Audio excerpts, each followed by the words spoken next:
Welcome to Ancient Wisdom. My name is Socrates, and today I'm going to talk about Hippias, the man who believed he could master every craft and hold all knowledge within the span of his mind. I first met Hippias long ago in the bright square of Athens, where philosophers, poets, and merchants gathered beneath the marble columns of the agora. He came from Elis, proud and adorned in robes he had woven himself.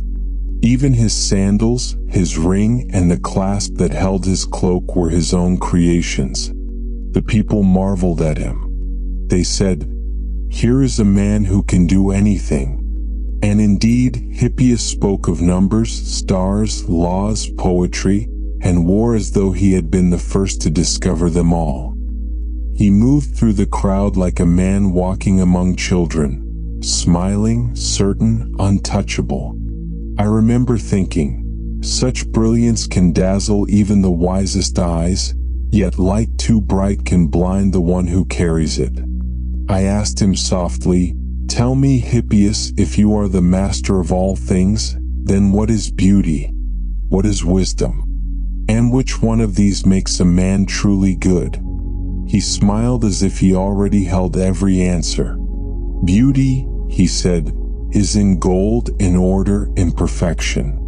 His voice was smooth and sure, like a well-polished stone. But I listened not to his words, I listened to the silence that followed them. For sometimes truth hides not in what is said, but in what is left unspoken. In that moment, I felt the stirrings of a lesson not for Hippias alone, but for myself, that knowledge worn as decoration is a fragile thing, yet knowledge lived as humility becomes eternal. As the sun drifted westward, the marble of the agora turned to amber. Children laughed in the distance, and the world seemed peaceful. I said to him, "Perhaps beauty is not in gold, but in the quiet harmony of a soul at rest." He looked at me with surprise, for the idea was simple, and simplicity was what his cleverness often overlooked. That day, as the shadows lengthened, I saw that even the proudest intellect carries within it a child still searching for truth. And I thought, perhaps it is not wisdom that makes us calm, but calmness that makes us wise. When next I saw Hippias, he stood before a crowd gathered near the gymnasium, his voice rising and falling like music. He spoke of the movements of the heavens, the balance of numbers, the rules of poetry, and the nature of virtue, all within a single breath. The listeners sat spellbound. Some nodded in awe, others whispered of how a man might know so much. I listened quietly from the shade, my hands folded upon my knees. For though his words were many, his heart seemed restless, like a river flowing without finding the sea. When the crowd had drifted away, I walked beside him and said, "You have given a beautiful speech, Hippias. Tell me, do you truly know all that you have spoken?" He laughed, a confident sound that echoed off the stone walls. "Of course, Socrates. I have studied every discipline: mathematics, music, astronomy, politics, the art of memory.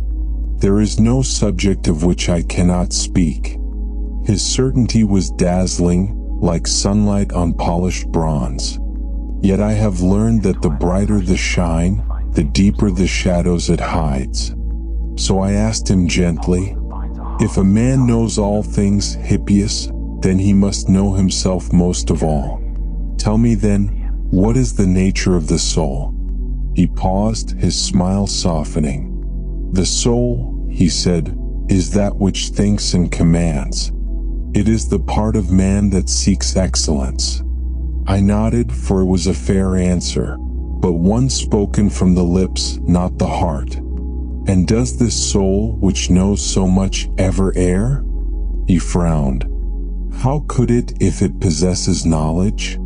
I said, But perhaps knowledge is not possession, but participation, like the flame that warms the hand only while one holds it close."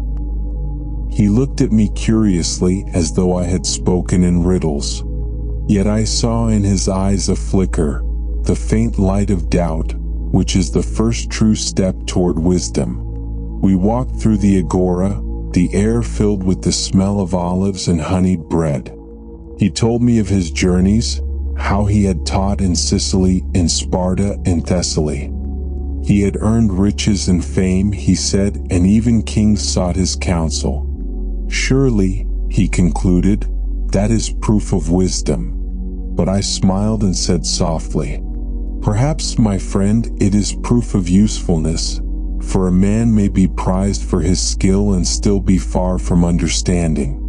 The craftsman shapes stone, the general shapes armies, but who shapes the soul? Hippias looked away, and for a while we walked in silence. The sun burned low, painting the sky in rose and amber. In that quiet moment, I felt the truth stirring, that knowledge without humility is like a lyre with too many strings. It makes noise but not harmony.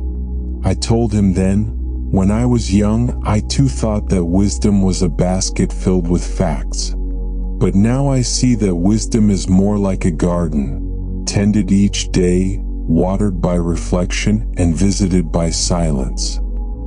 He said nothing, yet I could sense his mind turning, searching for a reply. I did not press him, for some lessons are best left to bloom in their own time. As we reached the steps of the temple, I turned and said quietly, Hippias, the man who knows everything may still lack the one thing that makes all knowledge clear, the awareness that he knows nothing perfectly. He smiled again, but his eyes had changed, softer now, less certain. And as he walked away, the setting sun shone upon his golden clasp, its light dimming as the evening came. So ended our second talk, and I sat alone as the night settled over Athens. Above me the stars appeared one by one, silent teachers, reminding me that true knowing begins in wonder.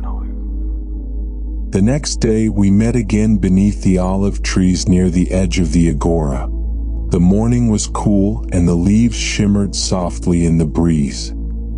Hippias greeted me with his usual confidence, his cloak draped perfectly, his hair bound with a thin golden thread.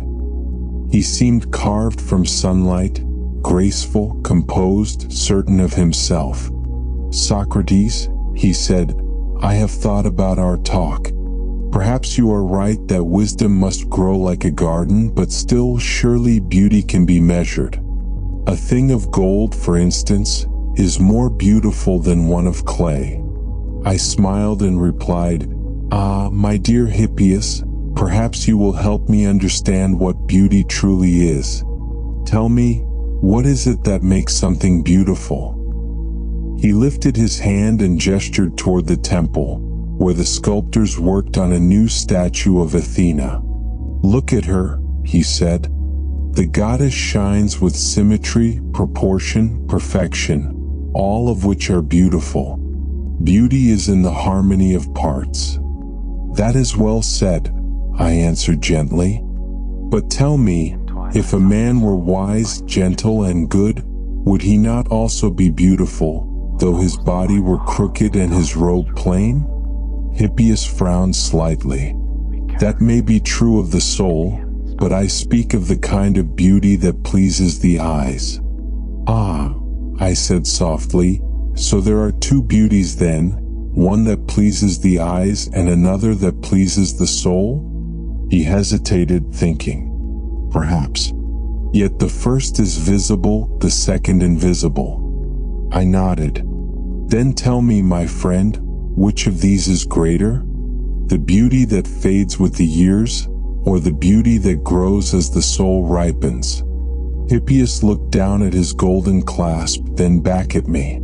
He smiled faintly, though less proudly now. You always make the simple complicated, Socrates. Or perhaps, I said, I only seek to make the complicated simple again.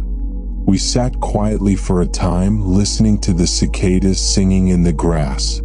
The air smelled of time and dust. I told him, "You see, Hippias, the eyes may delight in gold, but the soul delights in truth. And when the soul finds harmony within itself, even the plainest thing becomes beautiful." He leaned against the tree, watching the sunlight flicker across his hands. "Then beauty is not in the object, but in the seeing?" "Yes," I said. "Beauty is the meeting of two harmonies, the outer form and the inner peace that recognizes it." For a moment, neither of us spoke. The wind shifted, carrying the distant laughter of children playing by the fountain. The world felt whole, as though every leaf, every sound, every breath belonged to a single melody of being. I turned to Hippias and said quietly, "When a man looks upon the stars and feels awe, that feeling is beauty. When he listens to another with compassion, that too is beauty. Beauty is not what the eye captures, it is what the soul reflects." He nodded slowly, and I saw in his gaze a trace of humility, the first seed of true learning. At last he said, "Perhaps you are right, Socrates. Perhaps beauty is not what we possess but what we recognize." "Then," I said, smiling, "you and I have both seen something beautiful today." He laughed softly, and the sound was no longer boastful but human, gentle like the wind through the trees. And so we sat until the light shifted again, until day began its slow descent into evening. The olive leaves shimmered above us, catching the last gold of the sun, and I thought, to seek beauty is to seek truth, and to find truth is to make the soul beautiful. That evening, I walked home beneath the dimming sky, and my thoughts wandered to what Hippias had said. He had spoken of symmetry and form, of light and gold, but beneath his words, I had heard the faint whisper of something deeper. It was the sound of a man searching, though he did not yet know it. When the next morning came, the air was soft and still. The city had not yet awakened. Even the marketplace slept beneath a veil of silence. I met Hippias again by the river, where the water shimmered like a silver thread winding through the valley. He was gazing at his reflection in the current, adjusting his robe so that every fold fell neatly. "Hippias," I said quietly, stepping beside him, "you look into the water and see yourself, but do you see as the river sees?" He laughed gently. "The river sees only a shadow, Socrates. It cannot know what it reflects." "Perhaps," I replied, "but neither can we know ourselves if we only look upon the shadow." He turned to me, his brow furrowed. "You speak again in riddles. Explain." So I knelt and touched the surface of the water. Ripples spread outward, and his image trembled. "Do you see, Hippias? When the surface is disturbed, the reflection is lost. So too with the soul, when stirred by pride or fear, it cannot reflect truth clearly." He watched the ripples fade until the water grew calm again. Then his face returned, soft and still, framed by the gentle motion of the stream. "The mirror of the soul," I continued, "is polished not by learning many things, but by being still enough to see what already lies within. When the mind quiets, truth appears, as your image does when the water rests." Hippias lowered himself beside me, resting on a smooth stone. He said, "Then wisdom is not something added to a man, but something revealed when he grows still?" "Yes," I said. "It is not a garment you wear, but a light you uncover. The craftsman polishes bronze to make it shine. The philosopher polishes the soul to make it clear." He pondered this in silence. The wind moved gently through the reeds, and somewhere a heron lifted its wings, breaking the water's surface with a single graceful motion.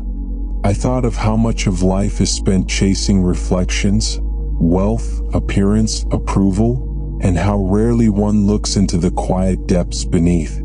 I said softly, many men decorate the body but neglect the soul. Yet the soul, once tended, makes even the simplest face radiant. Hippias looked again into the water, but this time his gaze was different, not admiring but questioning.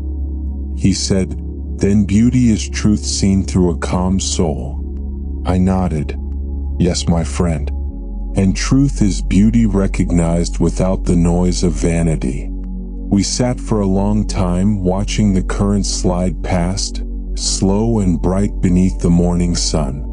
It carried fallen leaves, tiny boats of gold drifting to the sea, and I told him, "So it is with thoughts. They come, they go, and what remains beneath them is what we truly are." He smiled faintly, and there was something new in that smile, gentleness, perhaps even peace. "Tell me, Socrates," he said at last, "how does one polish the soul?"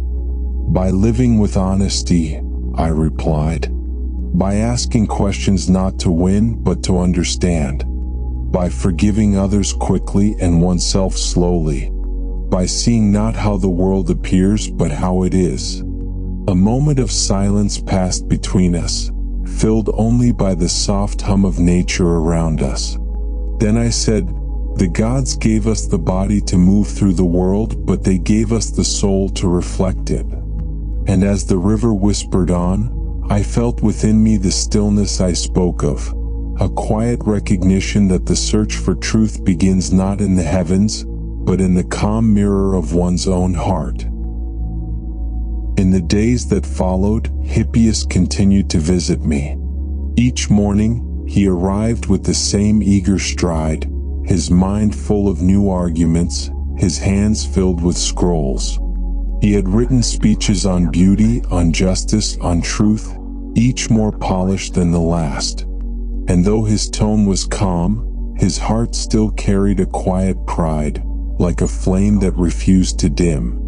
One afternoon, as the sun hung high and the marble stones of the agora shimmered with heat, he said to me, "Socrates, I have pondered your words. Yet I find that though humility may make a man gentle, it cannot make him wise. Only knowledge can do that." I smiled, for I had heard this before, from kings, from generals, from poets and priests.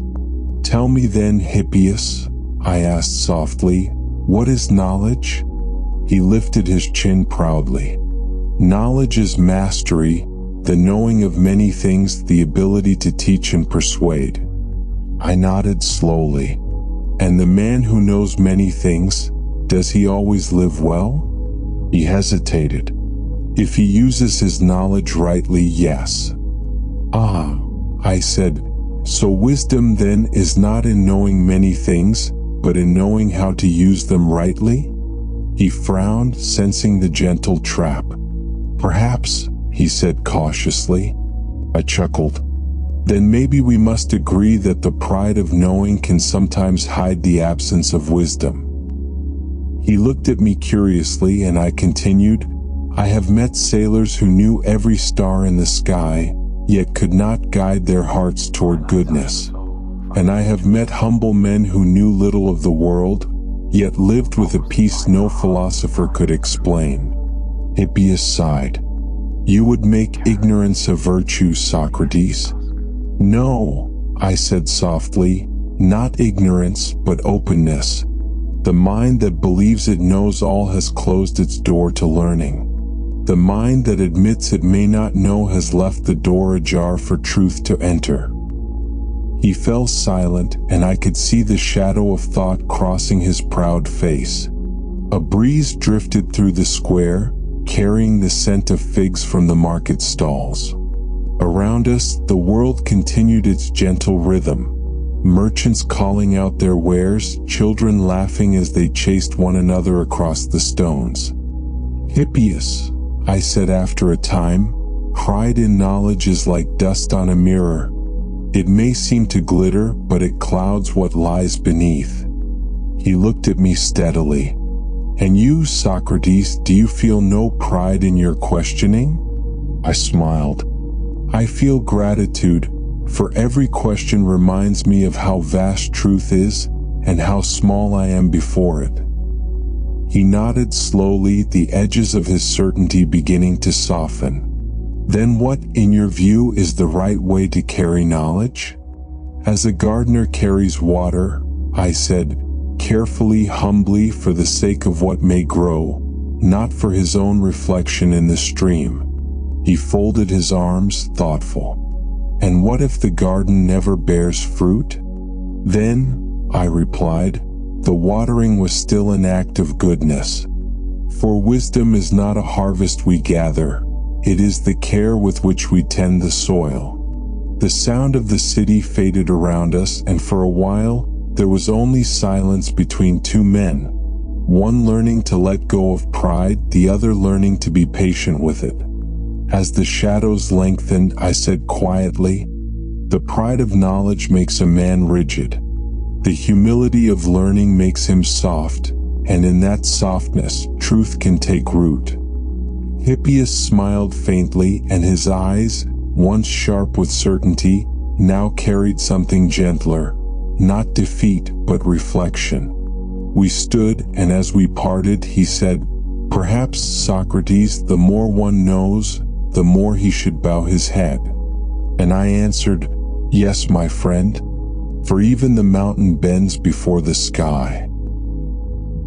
The next time I saw Hippias, the sky was veiled in soft gray clouds, and the air carried the scent of rain. The agora was quiet that morning, its marble stones damp and shining.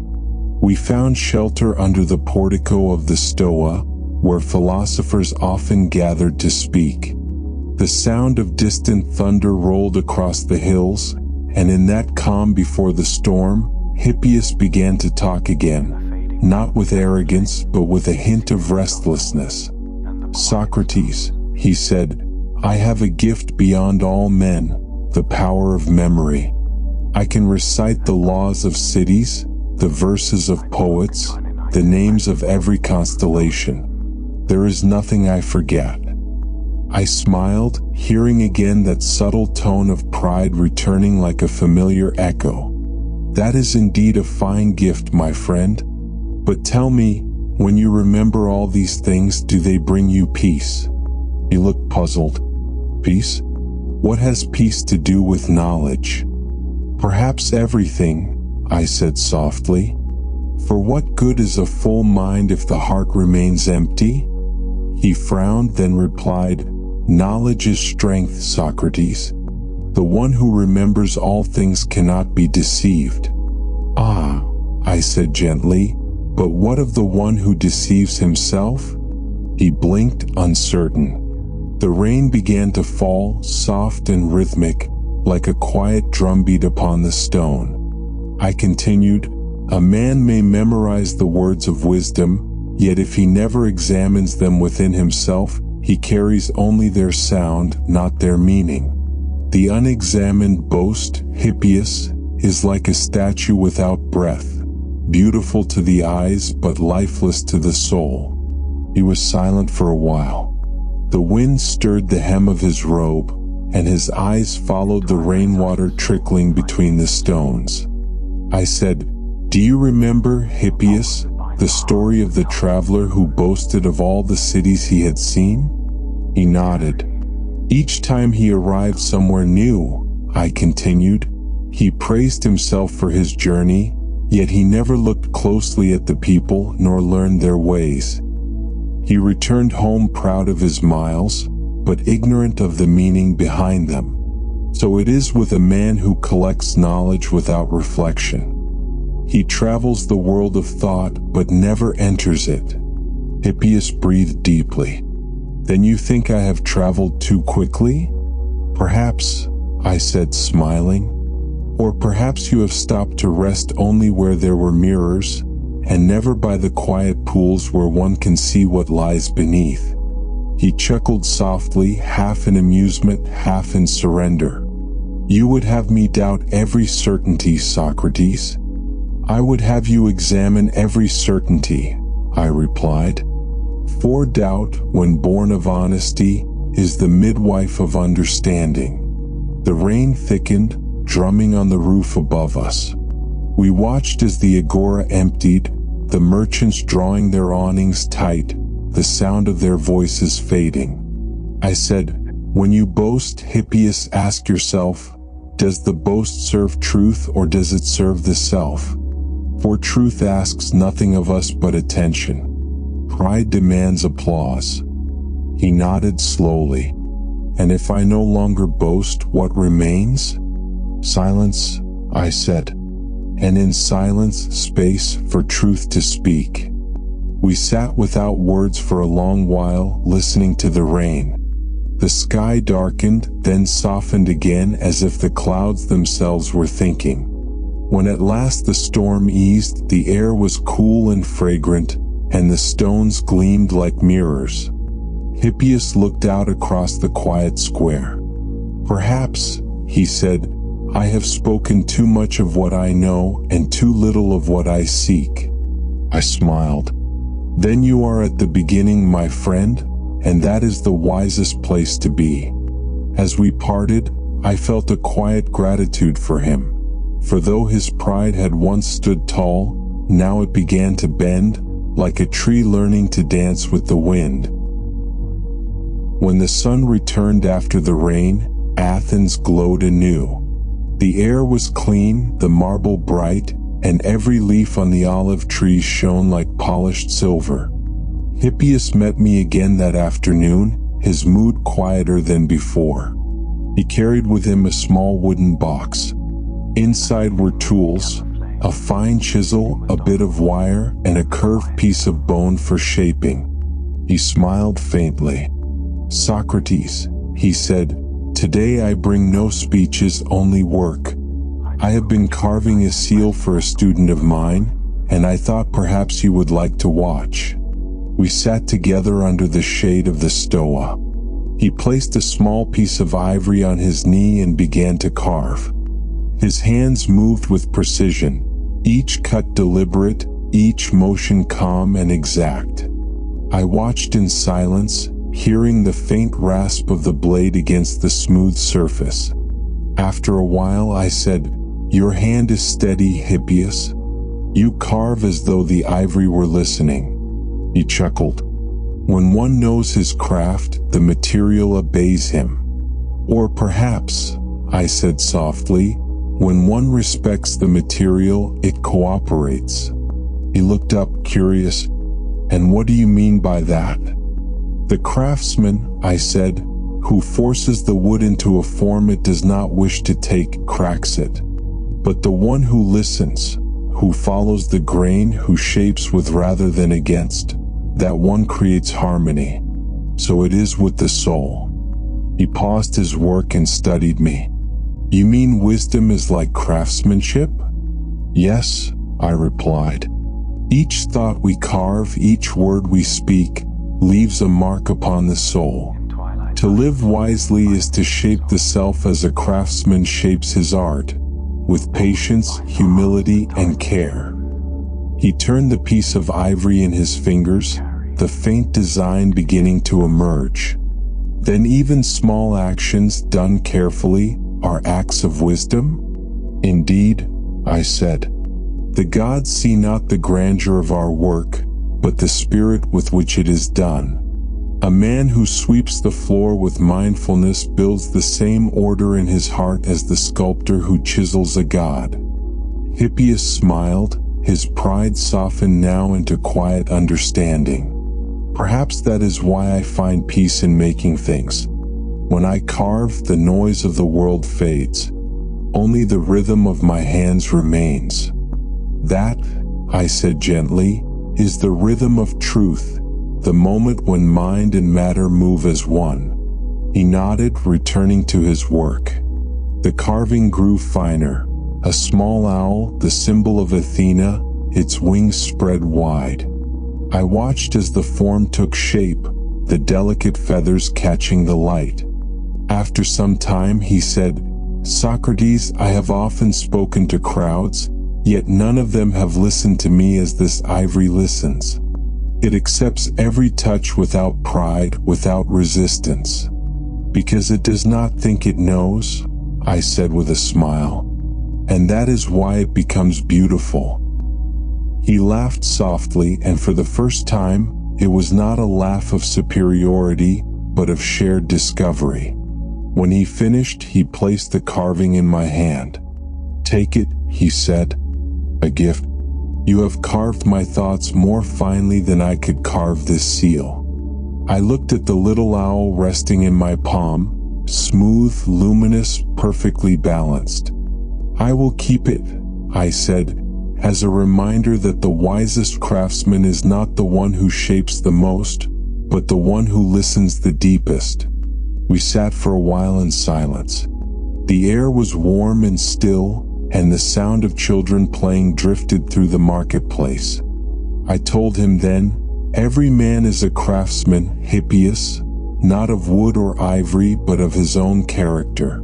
Each choice, each thought is a stroke of the chisel.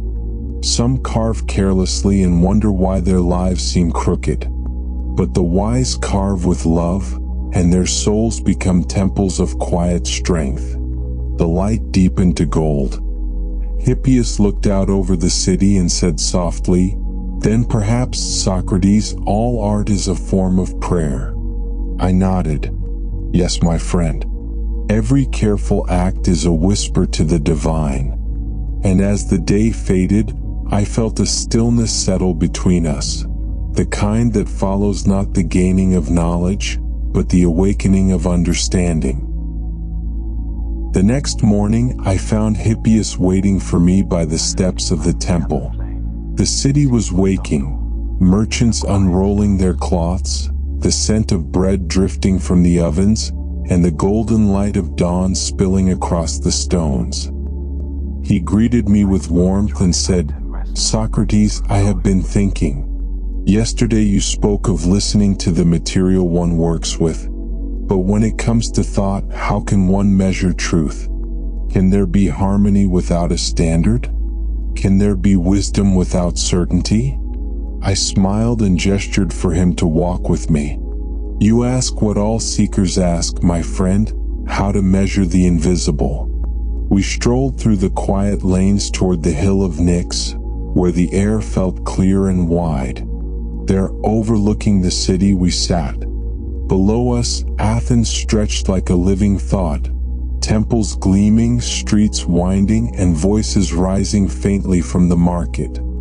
"Hippias," I said softly, "men can measure the length of a shadow, the weight of gold, or the distance between stars. But the measure of truth is not drawn with a line. It is felt through harmony." He looked puzzled. "Harmony? Between what?" "Between what we think, what we say, and what we do," I replied. "When these three agree, the soul is in tune, and that is truth." He tilted his head thoughtfully. "Then a man who speaks beautifully but acts poorly is false?" "Yes," I said. "For his words sing, but his heart plays another tune. Truth is not a clever argument. It is the still sound that remains when the noise of deceit fades." He nodded slowly, gazing out at the city below. "But men love to measure," he said. "They count, they compare, they seek order in all things. Perhaps it is because we fear the immeasurable." "That may be so," I said gently. "But not all that can be measured has value, and not all that has value can be measured." He smiled faintly. "Then how does one live without certainty?" "By trust," I answered. "Not in the shifting thoughts of men, but in the quiet sense that arises when the soul feels aligned with what is good. A carpenter trusts his level, a sailor his stars. The wise man trusts the peace that truth brings." We sat silently for a moment, watching the morning light touch the sea. The waves shimmered in the distance, their motion constant yet never the same. "Hippias," I said, "look at that sea. You cannot measure a single wave, for it is gone before you mark it. yet its rhythm endless and true you can feel.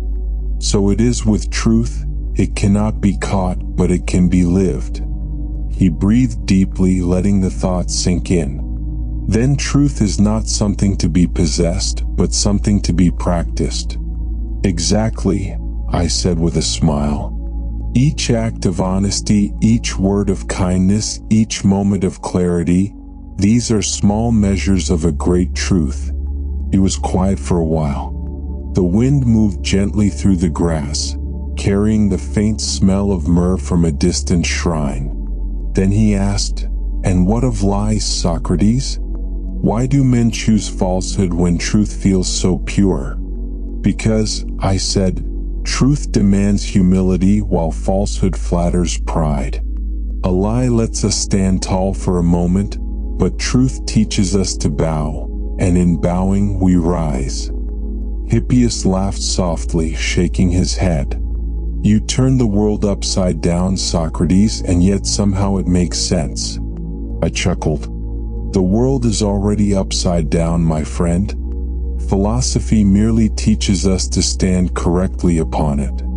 He smiled, his eyes filled not with pride but quiet wonder.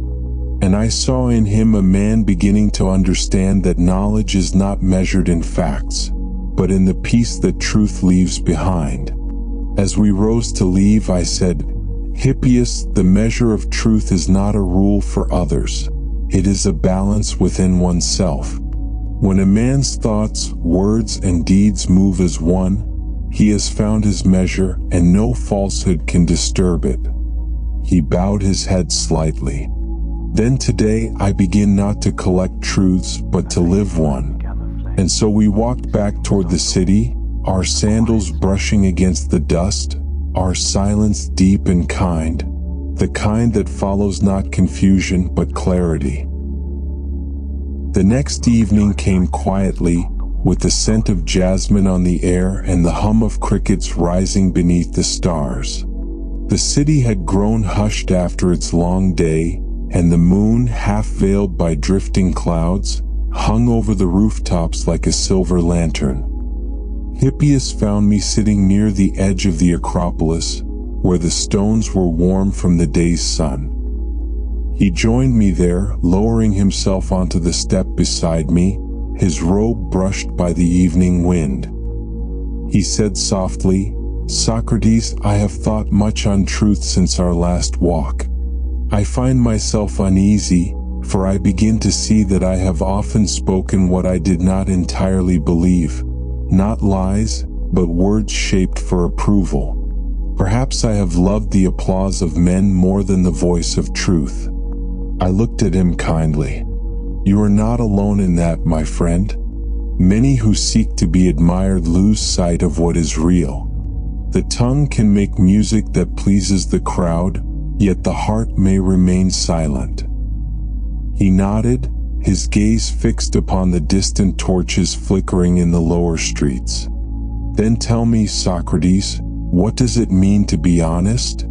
I thought for a moment before answering.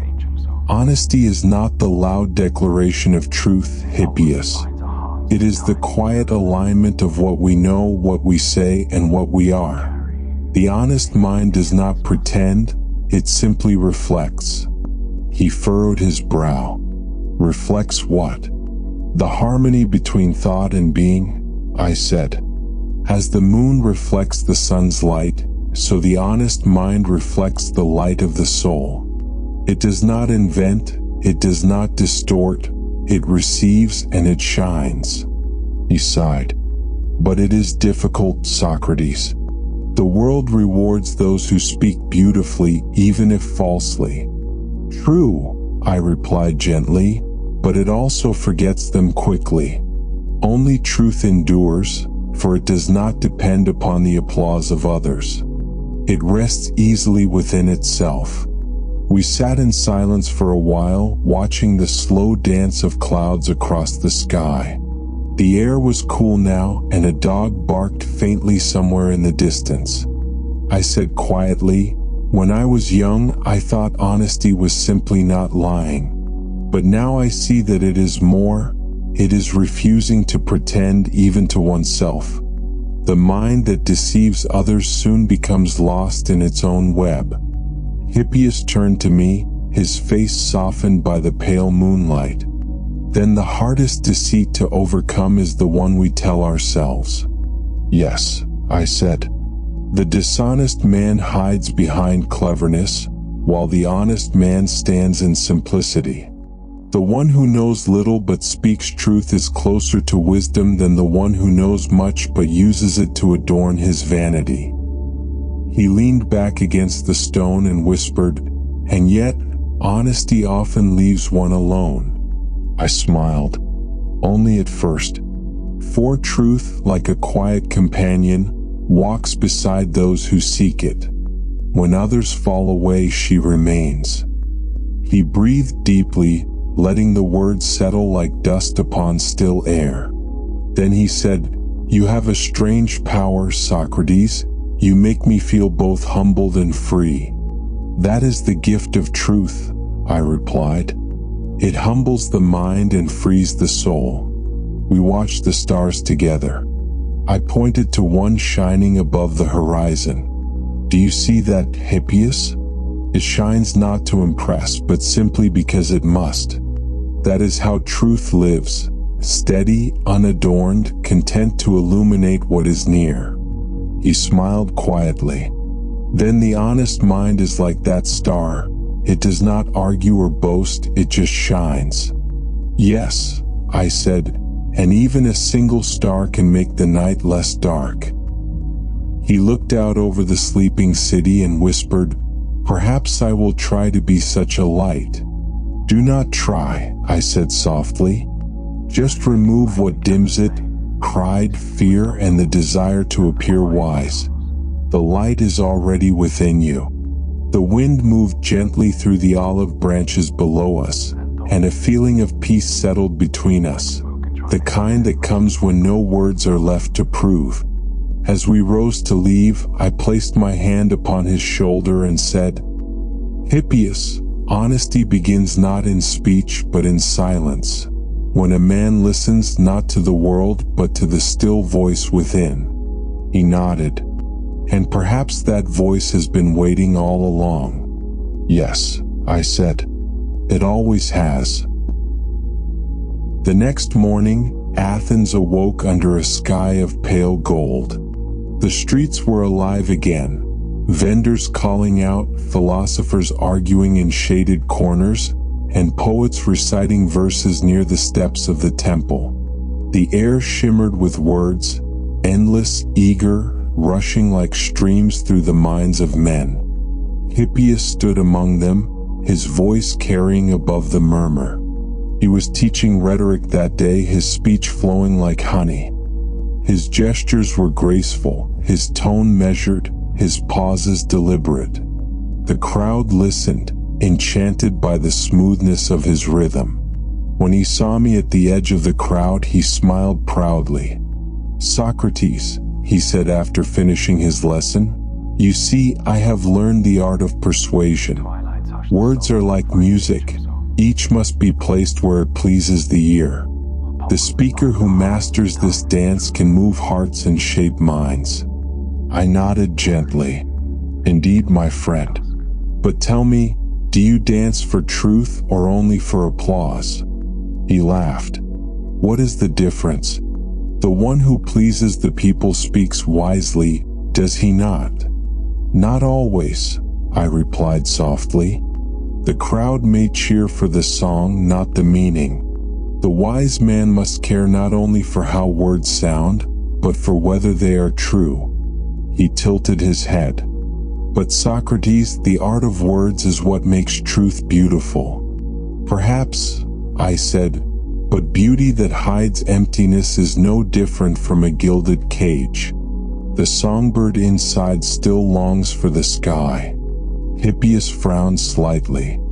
"Then what do you call the proper use of words?" I looked toward the sea, shimmering beyond the rooftops. "I call it harmony, when speech serves truth as a melody serves silence. Words must not merely charm, they must reveal." He followed my gaze and said, "You make it sound as though silence were the greater teacher." "Sometimes it is," I said with a smile. "Words are like waves. They move the surface of the sea, but silence lets us see the depth beneath." He pondered this for a moment.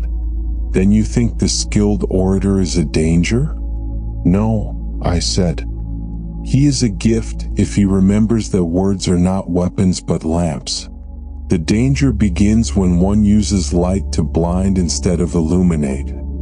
We walked together through the agora, our sandals brushing the dust. Around us, men argued about justice, poets rehearsed lines, and students shouted over one another in the name of philosophy. Hippias shook his head. "So many words, Socrates. Do any of them ever reach truth?" "Few," I said, "because most are spoken to be heard, not to be understood. The tongue runs faster than the mind, and the heart follows far behind." He smiled wryly. "And yet you speak often, Socrates." "Yes," I said, "but I try to speak as one walking through a garden, slowly noticing each flower, leaving space for the breeze. For when words grow too dense, wisdom cannot pass between them." We came upon a group of young men debating the nature of courage. They shouted, interrupted, corrected one another, and grew red with effort. Hippias laughed softly. "Perhaps they believe that victory lies in volume." "Indeed," I said. "But in the true dance of words there is rhythm, not noise. The wise do not strike, they flow. They do not argue, they reveal." He turned to me, his voice gentler now. "Then speech must be an act of love, not pride." "Yes," I said, "for love speaks to understand, while pride speaks to conquer." He was quiet for a long moment, his gaze lost in thought. Then he said, "All my life I have used words to impress, but now I wish to use them to awaken." I smiled. "Then you have already begun to speak wisely." The sound of the marketplace faded as we walked toward the edge of the city, where the hills rose green against the horizon. The wind brushed our robes, and for a while neither of us spoke. Finally I said, "Remember this, Hippias. Words are servants of truth, not its masters. Let them dance, yes, but let them bow before silence when the truth has been spoken." He nodded slowly. "Then perhaps the greatest orator is the one who knows when to stop speaking." "Just so," I said. "For silence is the applause of the wise." And as we stood there, the city behind us and the open land before, I felt that the words we had left unspoken were the most meaningful of all. As the days passed, Hippias came to me less with arguments and more with questions. His once bright certainty had softened into a quiet curiosity, like sunlight diffused through a gentle mist. He still spoke beautifully, but now between his words there was space, room for reflection, room for peace. One evening we walked beyond the city walls, where the hills rolled in silence beneath the vast sky. The air was sweet with time, and the sound of the cicadas rose and fell like a slow heartbeat. We sat upon a rock overlooking the sea, watching the waves shimmer in the last light of day. After a long pause, Hippias said softly, "Socrates, I have spent my life gathering knowledge, memorizing, explaining, debating. But lately I feel that all I know only leads me to more questions. Is there an end to this search?" I smiled. "Yes, my friend, but not in the way you imagine. There is an end, but it is not found through more knowing. It comes in stillness." He frowned slightly. "Stillness? Do you mean inaction?" "No," I said gently. "Stillness is not the absence of motion. It is the harmony of it. It is when the mind stops chasing itself. Like the sea after a storm, when the waves subside and the depths reveal their clarity. He watched the horizon thoughtfully. And how does one reach this stillness?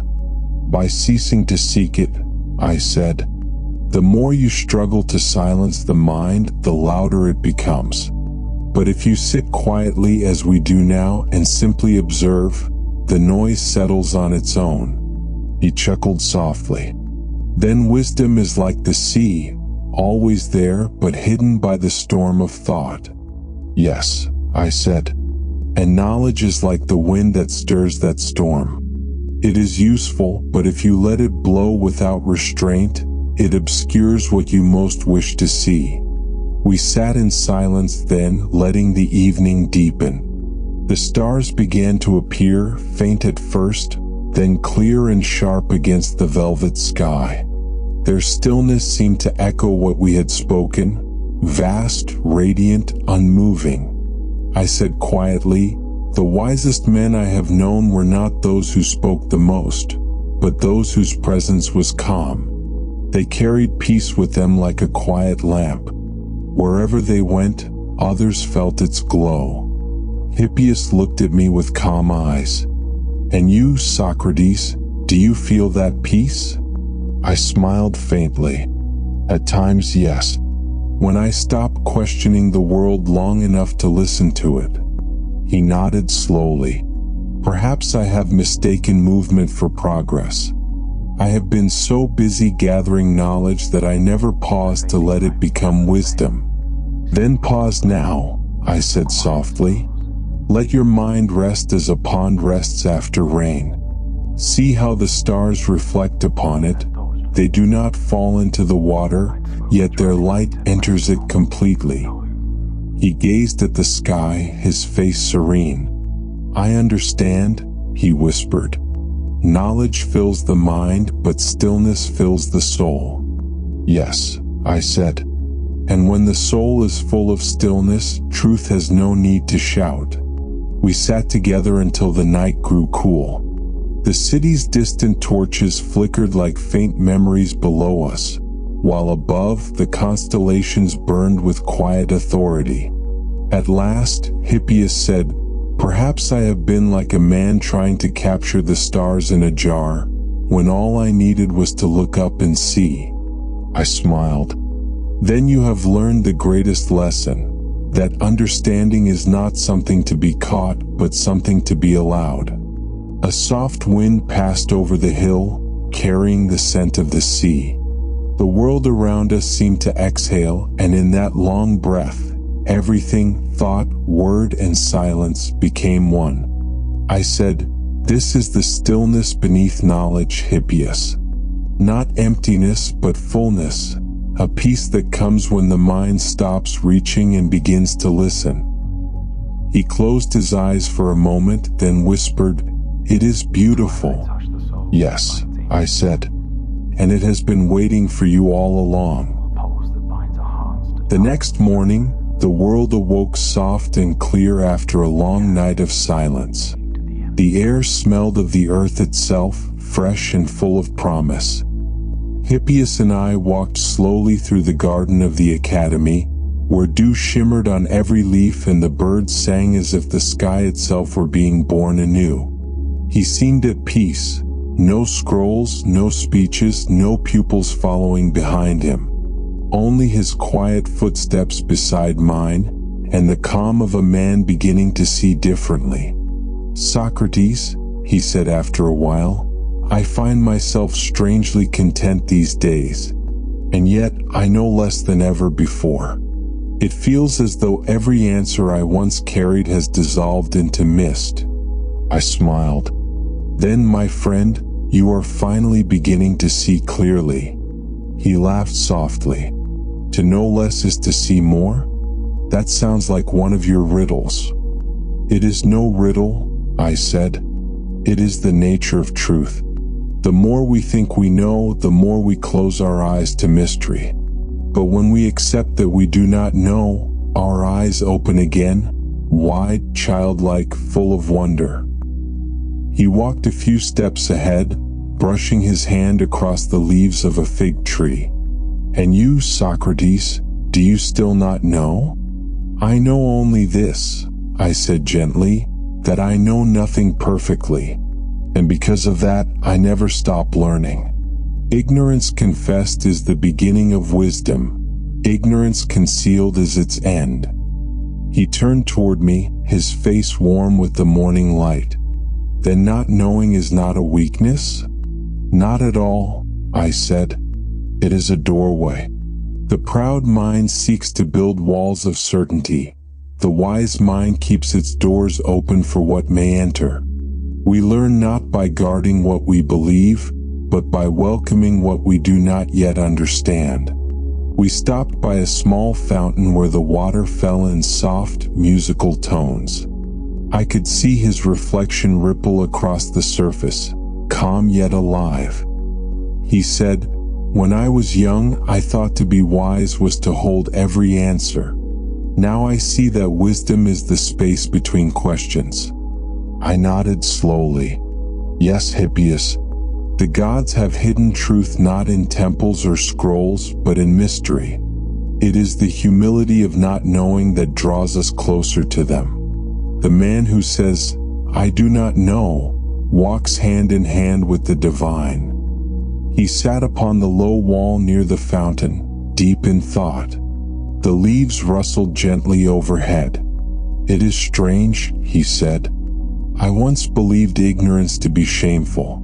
Yet now this not knowing feels light, as though a burden has been lifted." "Because it has," I replied. "The burden of pretending. When a man stops needing to appear wise, he becomes free to truly understand." He looked up at the sky, a vast expanse of blue without a single cloud. "Then perhaps the soul too is like this sky, infinite, open, and beautiful only when it is clear." I smiled. "Yes. And knowledge, like passing clouds, can either shade that sky or reveal its brightness, depending on how we hold it." We sat there quietly for a while, letting the fountain sing. The sound was soft and endless, like thought itself made gentle. Then Hippias said, "There is a strange peace in saying, 'I do not know.' Feels honest. It feels true." "It is both," I said. "The beauty of not knowing is that it invites life to keep teaching you. Every day becomes new again. Every question becomes sacred." He closed his eyes and breathed deeply. "I used to chase certainty as though it were the crown of wisdom. But now I see that certainty is the end of learning."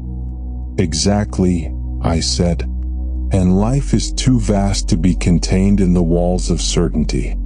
The mind that accepts mystery walks with the gods, for the gods too dwell in what is unseen." The morning sun climbed higher, and the light on the fountain grew golden. A small bird fluttered down to drink, unafraid of our stillness. I whispered, "To know that we do not know, that is the seed of peace.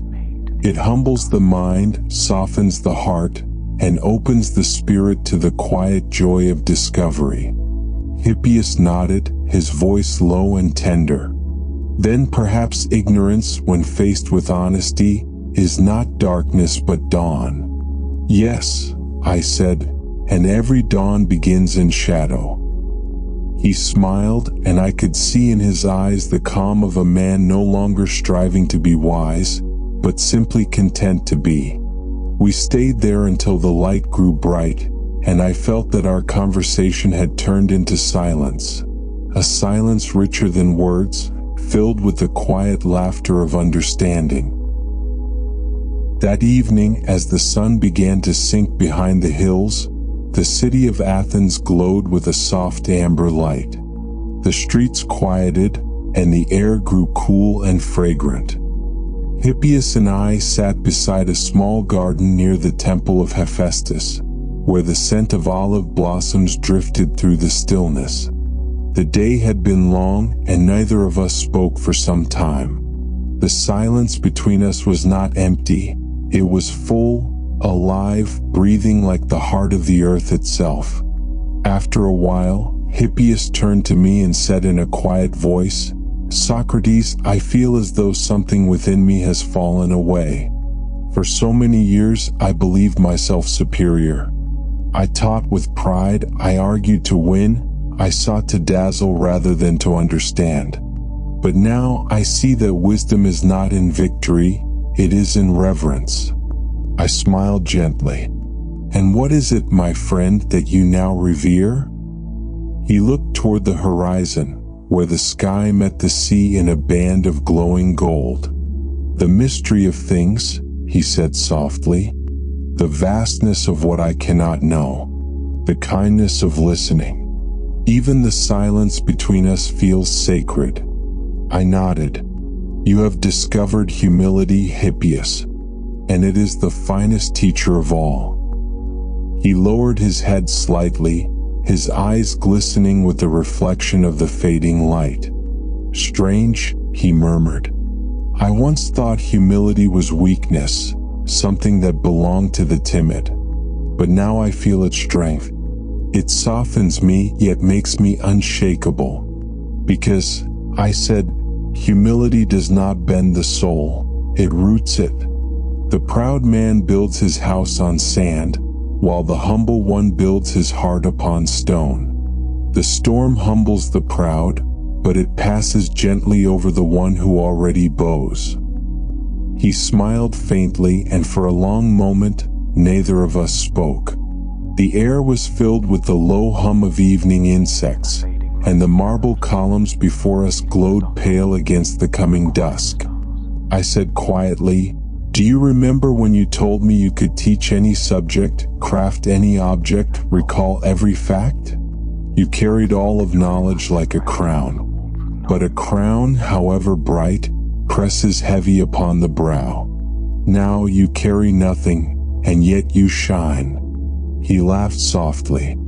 "Perhaps I have exchanged my crown for an empty cup." "Yes," I said, "and now the gods can fill it."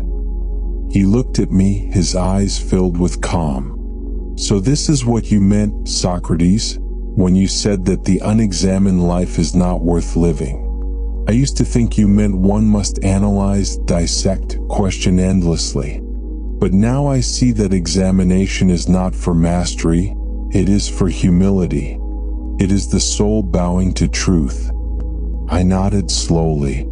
"You understand perfectly. To examine one's life is not to judge it, but to make it worthy of light." The sound of a gentle wind passed through the olive branches. A few petals fell onto the stone path before us, pale and fragile. Hippias reached down and lifted one between his fingers. He said, "Even this small petal humbles me. I could study its veins for years and never understand how it lives, how it breathes. Yet here it is, perfect without explanation. Just as we are," I said. "Perfection is not in understanding, but in harmony, with ourselves, with others, with the world." He looked thoughtful. "Then humility is not the absence of knowledge, but the acceptance that knowledge is not ours to possess." "Yes," I said. "It is the doorway through which gratitude enters." The sun had now slipped behind the hills, and the first stars began to appear, timid, delicate, yet sure of themselves. The temple bells rang faintly in the distance, marking the hour when day surrendered to night. Hippias spoke again, his voice low and warm. "Socrates, I once sought admiration from others. Now I seek only understanding within. I feel peaceful." I smiled. "That is the quiet joy of humility. It does not lift us above others. It allows us to stand beside them. And when you can stand beside all men without pride or fear, you have found the true strength of the soul." He closed his eyes for a moment and breathed deeply. I thought wisdom was a flame, but now I see it is a lamp, and humility is the oil that keeps it burning. "Yes," I said softly, "and the light it gives does not blind, it soothes." The night grew still. The moon rose slowly, casting its pale silver upon the marble and the olive trees. I could feel the world at rest, breathing gently around us. "Hippias," I whispered, "do you see now? The wisest man is not the one who teaches the most, but the one who listens best. And the most beautiful soul is the one that kneels before truth, not to worship it, but to serve it." He opened his eyes, and they shone with quiet gratitude. "I see it now, Socrates. Truly I see." And in that moment, I felt the presence of the divine in our silence, the kind of peace that comes not from knowing, but from simply being. The night had deepened, and the city of Athens lay bathed in silver light. From the high hills, the sound of distant flutes drifted softly through the air, and the stars above shimmered like thoughts too pure for words. Hippias and I remained seated by the quiet garden, the glow of the moon tracing gentle outlines along the marble columns near us. For a long time neither of us spoke. The silence itself seemed to breathe, as though wisdom had no need for our voices now. Then Hippias said in a low, reflective tone, "Socrates, I have learned much from our talks, but what I cherish most is not knowledge but clarity. It is as if a fog has lifted from my heart. I see my life, not as a performance but as a journey, and though I have walked it with pride, I now wish to walk it with care." I smiled at his words. "Then your eyes have opened inward, my friend. You are beginning to see the light of the examined soul." He turned toward me. "Tell me, Socrates, what is this light? Is it understanding? Is it virtue?" "It is both and more," I said gently. "It is the glow that arises when the mind and heart move together in truth. When a man looks within and neither condemns nor flatters himself, only observes. That gaze, free from judgment, is the beginning of illumination." He listened intently, his hands resting upon his knees. The moonlight touched his face, revealing peace where once there had been pride. I continued, "The unexamined life moves like a shadow, busy, loud, and unaware of its own depth. But the examined life, that life glows from within. It needs no applause, no reward. Its joy comes from the harmony between knowing and being." Hippias nodded slowly. "And yet," he said, "to examine one's life is not easy. To look inward is to see one's own flaws, one's own vanity." "Yes," I said, "and that is why so few do it. But only through that courage does the soul begin to shine. Just as gold is purified by fire, the spirit is purified by reflection. The light of the examined soul is not found in perfection, but in honesty." He fell silent, and for a time, we both gazed at the moon reflected in a nearby pool. Its surface trembled slightly with the breeze, as though even the stillness of truth has its gentle movement. He said quietly, "I once thought wisdom was the art of speaking grandly. Now I see that wisdom is the art of listening, not to others but to oneself."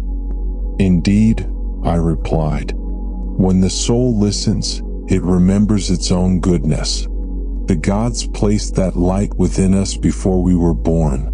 We need only clear away the dust of distraction to see it again." He drew a deep breath.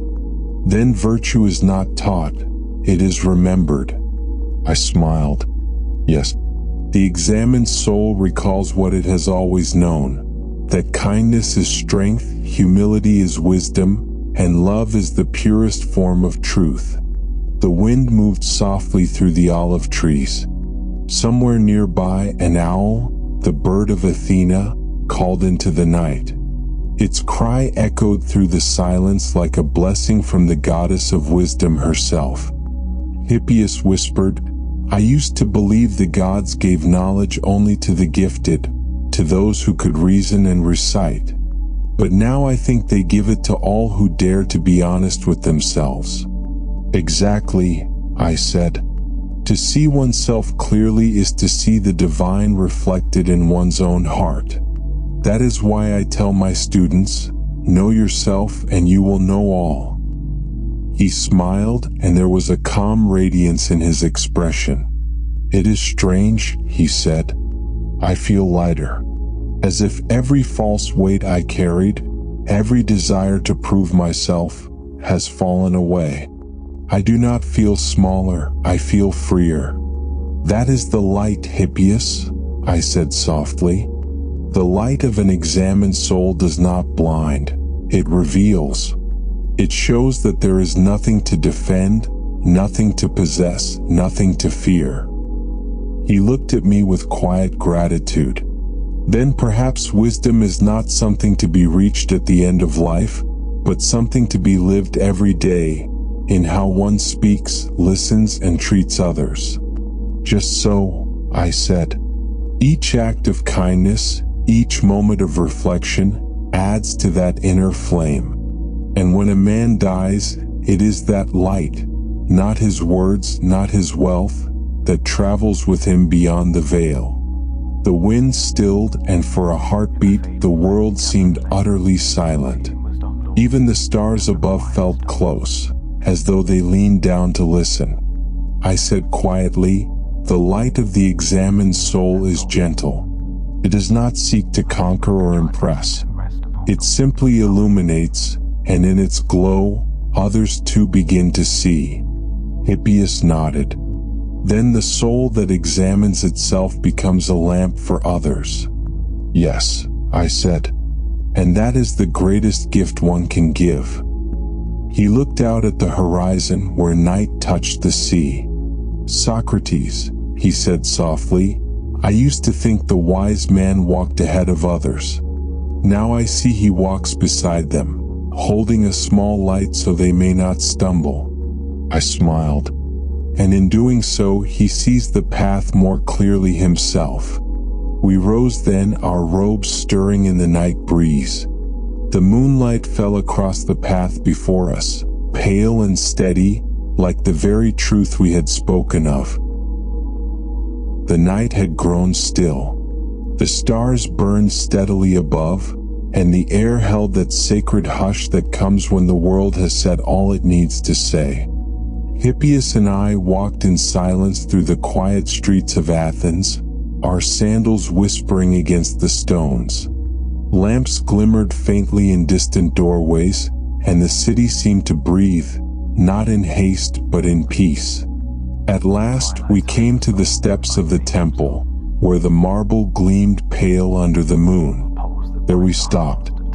Hippias looked upward toward the statues of the gods, their faces calm and eternal, and said softly, Socrates, I have spoken all my life, but tonight I feel that silence itself has taught me more than words ever could. I nodded. Silence, my friend, is the final teacher. When the questions have settled and the arguments have passed, what remains is not ignorance, but peace. It is the soul resting in its own truth. He turned to me, his expression thoughtful yet serene. All that we have spoken, about beauty, truth, wisdom, humility, it feels as if they all lead here to this stillness. Yes, I said. All rivers of thought flow to this same sea. The wise man does not struggle to hold them back. He lets them merge. Understanding is not noise, it is quiet recognition. We sat upon the steps, and I gazed out over the sleeping city. The Parthenon rose like a crown above the hill, its pillars catching the faintest glow of starlight. The wind brushed gently through the olive trees, carrying with it the fragrance of earth and sea. I said softly, You see, Hippias, wisdom does not announce itself. It does not arrive with fanfare or thunder. It comes like dawn, quietly, inevitably, bringing light to what was always there. He closed his eyes, breathing slowly. Then all my years of study, all my travels, all my debates, they were not in vain, but only a path to silence. Indeed, I said, every noise leads the ear to long for quiet. Every question prepares the soul to recognize stillness when it appears.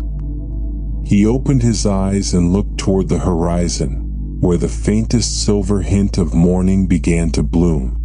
Socrates, he whispered, what remains for a man once he understands? I smiled. Only to live kindly, to walk gently among others, to speak with care and to love without measure. Understanding is not an end, it is a way of being. It is the quiet courage to live in harmony with truth, even when no one sees. He bowed his head. I see that now. The wise do not seek to rise above others, they seek to rise within themselves. Yes, I said. And when they rise inwardly, they lift the world with them without even trying. The first light of dawn touched the city then, soft gold spreading across the marble, across the rooftops, across the quiet sea beyond. The night had given its final lesson, and the world itself seemed to exhale in understanding. Hippias stood, his face calm and radiant. You have been a patient teacher, Socrates, he said, but I think now I must learn the rest from silence. I rose beside him. Then listen well, my friend, for silence speaks the language of the soul. He smiled. And what shall I say in return? Nothing, I replied gently. Only live it. We stood there as the sun began its slow ascent. The city stirred awake, merchants preparing their stalls, children calling in the streets, the day unfolding as it always had. Yet something had changed. Not in the world, but within the quiet understanding of a single heart. As he turned to leave, I said, Hippias, the mind that once sought to shine has now become the light itself.